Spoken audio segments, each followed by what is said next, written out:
Mis amigos, muy buenos días. Otra noticia que debería haber estado en la portada de los periódicos, pero no lo está. Alemania acaba de traicionar a Francia al decidir subvencionar la energía para sus industrias a partir de 2026, en un contexto donde Francia está obligada por la Unión Europea, es decir, obligada por Alemania, a aumentar artificialmente el precio de su energía. Entonces, Francia produce energía hidroeléctrica, energía nuclear. Normalmente la cuestión energética en Francia debería haberse resuelto definitivamente. Eso significa que es un país que ya había resuelto esa ecuación. ¿Cómo vamos a abastecer a los hogares? ¿Cómo vamos a abastecer a nuestra industria? Normalmente ya no debería ser una pregunta que Francia se esté haciendo hoy en día. Normalmente eso sería literal. La electricidad debe ser para Francia lo que el petróleo es para Arabia Saudita. Eso significa una comodidad que se proporcionaría casi gratis, ¿verdad? Y además que permitiría justamente trabajar, crear empleos, hacer funcionar las industrias y también exportar, tener una balanza comercial positiva, atraer inversiones y atraer a los creadores. ¿Ves? Pues todo eso, no todo eso. Desafortunadamente, Alemania dijo que no, porque Francia, al salir de la Segunda Guerra Mundial, tuvo esa obsesión de crear. Lo que llaman la pareja franco-alemana, esa pareja solo existe en la cabeza de Francia. Del lado alemán no tienen ese vocabulario. Alemania no está en pareja con nadie. Mira, es un poco como si te dijera, mira, estoy en pareja con Miss Argentina. Bueno, conviene que Miss Argentina confirme que estoy en pareja con ella. Ahora, Francia piensa que está en pareja con Alemania y pues se somete. Una de las ilustraciones de esta sumisión, por ejemplo, es que hace algunos años la destrucción de Fessenheim, una planta nuclear que todavía tenía vida por delante, fue destruida. No por razones operativas, porque era demasiado vieja o tenía problemas o algo así, no, fue destruida por razones ideológicas, puramente ideológicas. Se decidió destruirla, demolerla y ya está, y así se consagra la dependencia. Otra cosa también es que Francia indexa el precio dentro del marco del mercado común europeo, indexa el precio de la electricidad al del gas. Entonces, tiene un mecanismo un poco complicado, no puedo darte una fórmula matemática directa, no es así de simple, pero en realidad lo que van a hacer es crear un mecanismo bastante complejo para determinar el precio de la electricidad. Y ahí van a incluir, con una ponderación extremadamente fuerte, la central europea más cara. Y típicamente son centrales que funcionan gas, entonces de alguna manera, aunque tengamos tipo Electricité de France Florent, de la energía en el mundo, etcétera. Y pues de alguna manera vamos a tomar una estación de gas perdida en algún lugar. Y luego esa se convierte en el indexador principal. Esta permite determinar el precio de la energía en Francia. Y entonces, artificialmente, ¿qué pasa? Francia infla su energía y de paso, ¿qué hace? Le añade un circuito externo. Es extremadamente complicado, con subcontratistas y compañías que están ahí solo para la comensalidad. Eso significa empresas que no aportan ningún valor agregado, no producen electricidad, no la transportan, ni nada en absoluto. Simplemente se meten en el circuito, se injertan ahí y extraen valor para sus accionistas. A partir de la nada, son empresas que convierten el aire en dinero, en efectivo, a costa del país. Entonces, la idea es que en Francia tenemos desindustrialización, a pesar de todo lo que escuchan. Macron, sí, quiero proteger la industria, te puedo decir algo. Si Macron te dice que va a proteger algo, mejor empieza a despedirte de eso. Entonces, la reindustrialización de Francia, término que escuchas de vez en cuando en los medios, es una ilusión. No existe. Si hay cifras, son falsas. Simplemente es algo que no está sucediendo. Al contrario, las industrias están siendo cerradas. Eso genera deslocalización, porque cuando una industria cierra, Francia, ya sabes, la gente que es testigo del carbono, ya sabes, están muy contentos, dicen, sí, ¿ves? Es genial. Estos testigos del carbono existen, pero la gente aún necesita estos productos. Cuando una industria cierra en Francia, abrirá en India, China, Sri Lanka u otro lugar. Simplemente, y con ella que se van los empleos directos e indirectos, se van las inversiones, la propiedad intelectual, la investigación y todo. Y a largo plazo, eso va a crear una balanza cada vez más negativa, una balanza comercial para Francia. y también un país que no produce nada, que es dependiente y que cada vez se ve más obligado a endeudarse, a pagar cosas cada vez más caras, porque no puede producirlas, aunque tiene energía. Pero entre él y su energía, hay esa cortina ideológica que se vuelve cada vez más infranqueable a medida que pasan los días. Entonces, ¿qué decidió hacer Alemania? Alemania decidió hacer algo bastante audaz. Bueno, a partir del próximo año, 2026, va a empezar a subsidiar la energía eléctrica que les proporciona a sus industrias. Entonces, es bastante agresivo viniendo de un país que empujó a los demás a desindustrializarse. Y además que él mismo destruyó todo su suministro de energía, incluidas sus plantas nucleares que fueron demolidas.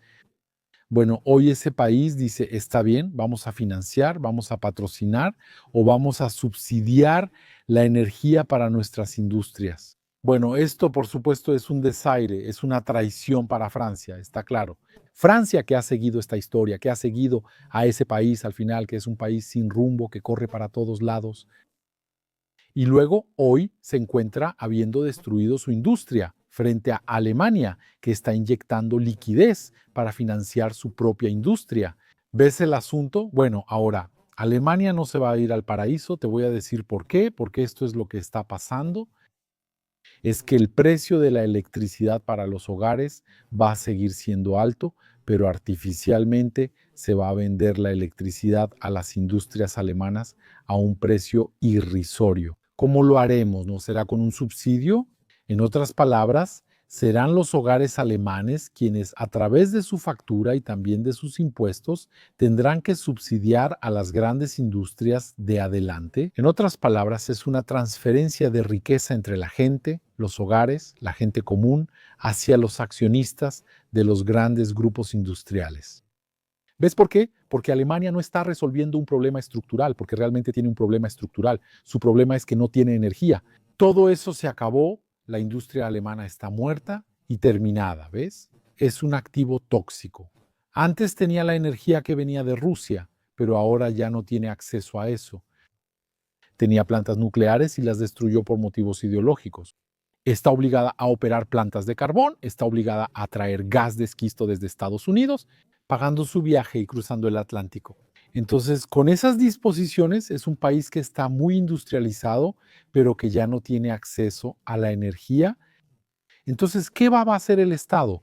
Va a inyectar miles de millones artificialmente para hacer funcionar también de manera artificial la industria. Pero eso no es sostenibilidad, eso es solo perpetuar un sistema que normalmente debería quebrar mañana y en lugar de que el sistema quiebre mañana. Vamos a inyectar dinero y cuando se acabe colapsará. Entonces, lo que Alemania está haciendo es obligar a su población a subsidiar la industria.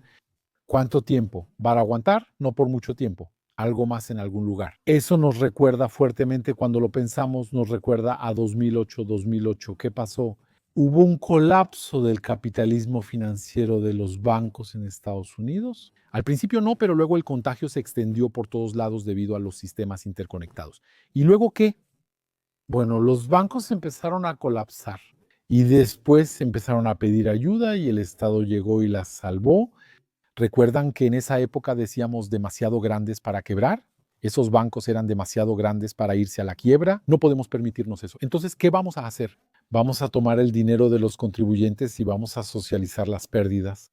Ahí está, cuando tienen bonificaciones, las reparten entre ustedes, a sus directivos, a sus accionistas y todo eso, en dividendos y todo.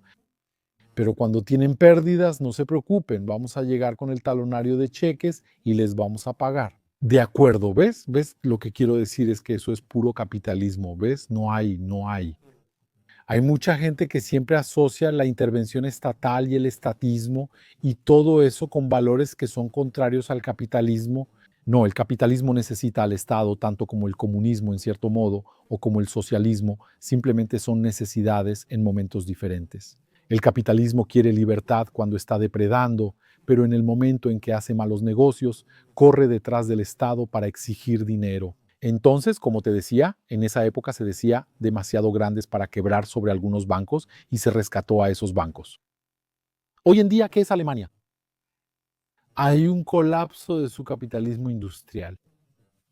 Basta con ver el estado en el que se encuentra Audi, el estado de Volkswagen, y otros que ya han despedido, que ya han cerrado, fábricas que ya están operando unidades de producción a capacidad parcial, ¿ves? Porque no logran encontrar mercados, porque su costo de producción se ha disparado frente a competidores como China, por ejemplo, que hoy en día los superan. Y entonces, ¿qué pasa? Están a punto de irse a la quiebra. ¿Qué hace Alemania? Dice demasiado grande para quebrar, dice que es demasiado grande para hundirse. Entonces, ¿qué vamos a hacer?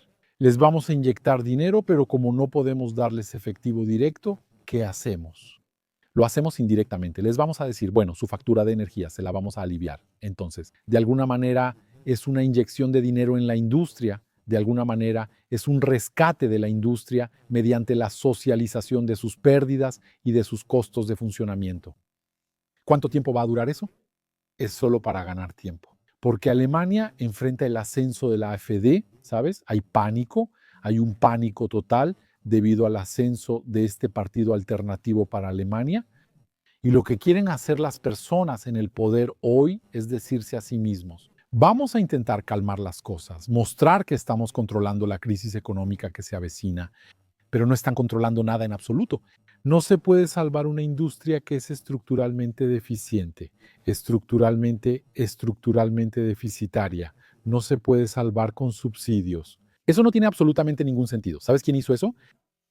La Unión de Repúblicas Socialistas Soviéticas lo intentó, pero no funcionó. En algún momento quiso salvar las industrias, por ejemplo, de Cuba y de otros vasallos. Entonces, para comprar la alianza o para comprar la lealtad de ciertos vasallos, les compraba productos industriales en rublos convertibles, así que iba y les compraba productos, cosas inútiles, sobrevaloradas y de mala calidad. Los compraba solo para salvar su industria y mantenerla a flote. Y a cambio recibía cosas inútiles de Camelot, ¿ves? Y la realidad es que Alemania está haciendo exactamente lo mismo, quiere salvar sus industrias, pero no puedes salvar una industria cuando el mercado no está ahí, cuando no hay lugar para eso, sobre todo cuando destruiste tu suministro energético. Sin energía no hay industria, no hay trabajo. Simplemente de acuerdo, eso es, amigos, así que vamos a ver cómo se va a desarrollar todo esto. Pero bueno, es bastante preocupante. Y ahí Francia se encuentra con el gallo en esta historia traicionada por Alemania, que de todas formas también se va a dar en la torre. Es solo que Alemania está retrasando lo inevitable, eso es todo, porque hay otra cosa. Les hablaré de eso en otra ocasión. Ya es tarde, estoy sonando, me estoy quedando dormido a las 10 de la noche en esta isla. Te recomiendo leer el libro Scrology, porque ahí se explica que hay muchísimos mecanismos ideológicos que causaron la caída de Francia, que causaron la caída de Alemania. Hay que saber que hay una cierta cantidad de cosas, de ideologías de las que se habla y todo eso, que destruyen el trabajo, porque justamente atacan la sangre de toda civilización, que es su suministro energético. Y de hecho, si quieres, esas ideologías se traducen en leyes. Desafortunadamente, eso significa que, por ejemplo, no sé, ¿quién se acuerda cuando Ségolène Royal estaba ahí y Nicolas Hulot? ¿Quién se acuerda de ellos? ¿Tú te acuerdas de Nicolas Hulot y de Ségolène Royal en el poder como ministros? ¿Te acuerdas de eso? Sé que algunos recuerdan. ¿Puedes decir la fecha sin buscar en Google? No podrás, es muy difícil. ¿Ves? Son personas que pasaron fugazmente. Literalmente, casi quiero decir que en mensaje privado, ya sabes, llegan, desaparecen, se acabó, deberían quedar en el olvido. Te cuento algo, esa gente sigue en el poder hasta ahora. ¿Sabes por qué? Porque aprendieron algo y es que hacen pasar leyes, leyes que se pueden hacer valer. Y eso es algo que se hizo en el Reino Unido, por ejemplo, por Blair, formación de abogado. Comprendieron algo al llegar al poder, incluso si solo duran 15 días. Mientras tanto, hacen leyes vinculantes, ya sean leyes nacionales o firman acuerdos internacionales igualmente vinculantes. ¿Ves? Después de ellos se van, se jubilan o hacen otra cosa. Pero ¿qué pasa? Las leyes que dejaron atrás siguen afectando la economía, siguen creando una situación anormal que obliga a muchos países a hundirse. Obedecer esa ley es como si te obligaran a ser pobre y destruir tu país. ¿Entiendes a lo que me refiero? Así que lo que Francia necesitaría hoy en día es algo bastante grande. Estamos hablando de algo del orden de una revolución. y que requeriría la destrucción de todo ese arsenal legislativo y burocrático, ya sea nacional o internacional, que está obligando al país a volverse pobre. Eso es. La ley obliga a Francia a ser pobre, tener desempleo, miseria y precariedad. Destruir a esas generaciones futuras es una obligación legal. ¿Ves lo que quiero decir? No puedo hacer otra cosa. Bueno, de todas formas, gracias amigos por haber visto este video. Les recuerdo el libro Scrology, que se encuentra en Amazon en formato físico y Kindle, y algún día incluso estará disponible. Hace semanas también estará en formato audible. Muchos me han preguntado. Hasta pronto amigos, nos veremos de nuevo.